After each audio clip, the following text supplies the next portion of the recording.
এই স্টিক বান্ডে বানানোর পরে বুঝতে পারলাম যে এটা অনেক বেশি সুন্দর। এটা ফেসবুকে আমি ফার্স্ট দেখেছি। এটা অনেক ট্রেন্ডিং এ আছে এখন বর্তমানে। সব ক্রোশেটাররা কিন্তু এই স্টিক বান্ডটা বানাচ্ছে।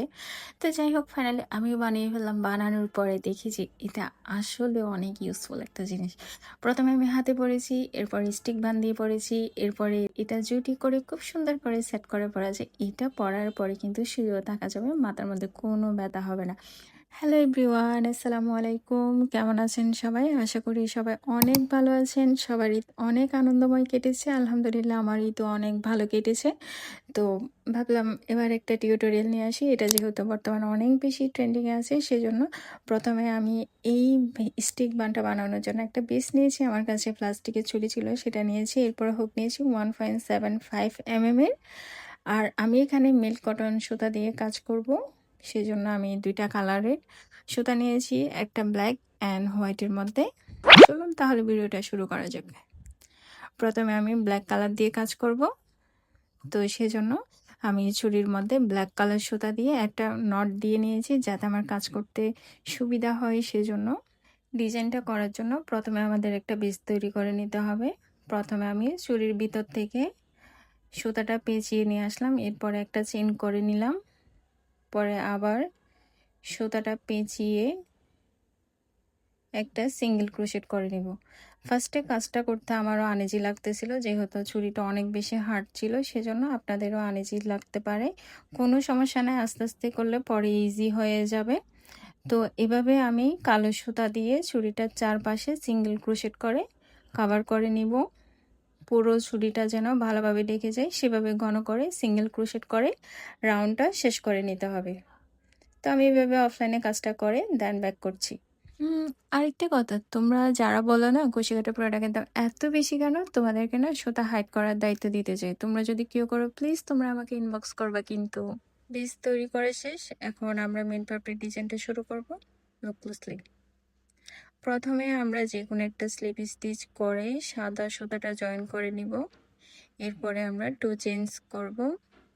এবার ঠিক সেম স্টিচে একটি ডাবল ক্রোশেট করে নিব।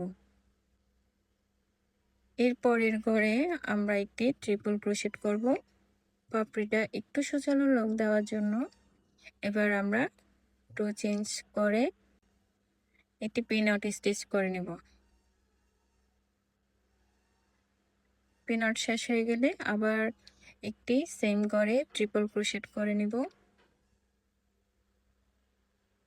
নেক্সট ঘরে একটি ডাবল ক্রোশেট করব। এবার টু চেঞ্জ করে সেম ঘরে একটি স্লিপ স্টিচ করে নেব। আমাদের প্রথম পাপড়ির ডিজাইনটা শেষ। এখন নেক্সট পাপড়ির ডিজাইনটা করব। পরের ঘরে আবার একটি স্লিপ স্টিচ করব। সেমভাবে টু চেঞ্জ করে সেম ঘরে একটি ডাবল ক্রোশেট করে নিব। আবার পরের ঘরে একটি ট্রিপল ক্রোশেট করব।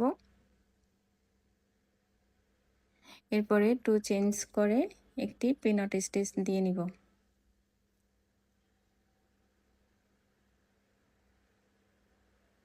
আবার সেম ঘরে একটি ট্রিপল ক্রোশেট করব।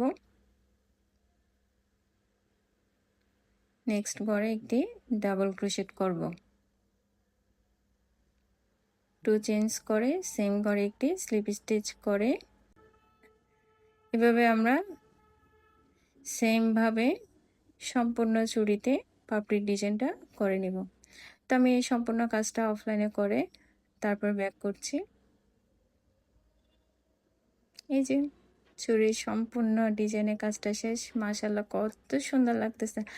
আর সাদা মানে শুভ্রতা, সাদা দেখলে কেন যেন চোখ জুড়ে যায়। পরে একটা স্লিপ স্টিচ করে আমি সুতাটা কেটে নিব। তারপর সুতাগুলা খুব সুন্দর মতো হাইড করে দিব, যাতে বোঝা না যায়। দেখলে তো কত ইজিলি স্টিক বানটা বানিয়ে দিলাম। তোমরা যারা বিগিনার আছো, বাসায় পরে থাকা ছুরি দিয়ে একবার হলে ট্রাই করে দেখবা। তোমরা ফেসবুক থেকে যদি আমার ভিডিওটা দেখে থাকো, অবশ্যই ফলো দিয়ে যাবা। আর ইউটিউব থেকে দেখলে আমার চ্যানেলটা সাবস্ক্রাইব করবা। ভিডিওটা কেমন লেগেছে লাইক কমেন্ট শেয়ার করবা। সবাই ভালো থাকো, সুস্থ থাকো। আল্লাহ হাফিজ। Thanks for watching. আমি প্রথম দেখে পাগল হইল, মন তো আর মানে না। কাছে আইসো আইসো রে বন্ধু,